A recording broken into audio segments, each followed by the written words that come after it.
The Greens MP Max Chandler-Mather, he's speaking about housing legislation and negative gearing. Let's listen in. Have Labor members and MPs admitting that Labor aren't doing enough on the housing crisis. It is well past time for Labor to come to the table, stop with the petty politics, and let's work out a plan to actually start to tackle the scale of the crisis.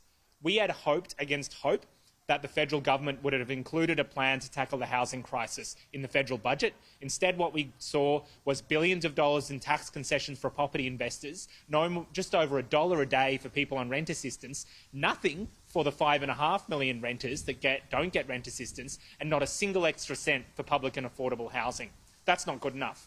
That's not how you help the millions of people in this country right now who are in desperate need of a solution to this crisis and action right now. Now, we've seen Labor members and MPs talk about the next federal election and maybe the Labor Party conference.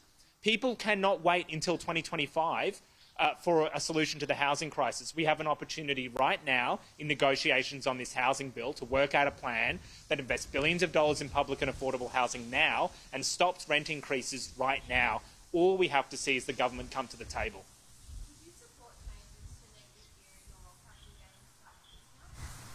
That is the Greens policy. We have actively announced and support... Oh, I'll wait for this car, maybe.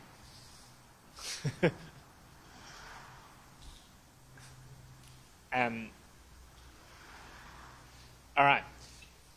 The Greens policy that we propose, that our leader Adam Ban proposed at a national press club recently, was to phase out negative gearing for people with more than one investment property and scrap capital gains tax discounts to raise $74 billion over the next 10 years to invest right now $5 billion a year building public and affordable housing and offer $1.6 billion of incentives to the states to coordinate a national freeze on rent increases. We welcome the fact that Labor MPs and members have started to talk and pressure the government into adopting the Greens policies on negative gearing and capital gains tax concessions. But talk is cheap, and what we need right now is action, and we have an opportunity for action. And I am now pleading, basically, with the Prime Minister. There are people right now who are freezing in their cars. There are people who have waited 10 years for social housing. And you get up at a press conference and you attack me personally, rather than working out a way to use the wealth in this country to lift people out of poverty and get them into homes right now. That is frankly a disgrace.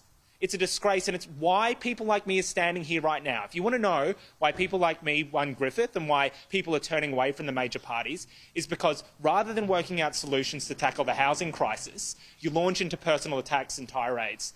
And I think people are fed up with that, and what they want is a government that works out how to invest billions of dollars in public. So we'll leave that news conference. As you can hear there's still a big gap between Labor's housing policy and what the Greens would like to see in the mix for that one. That's a debate and negotiations that have been going on for a long time now and don't seem any closer to wrapping up.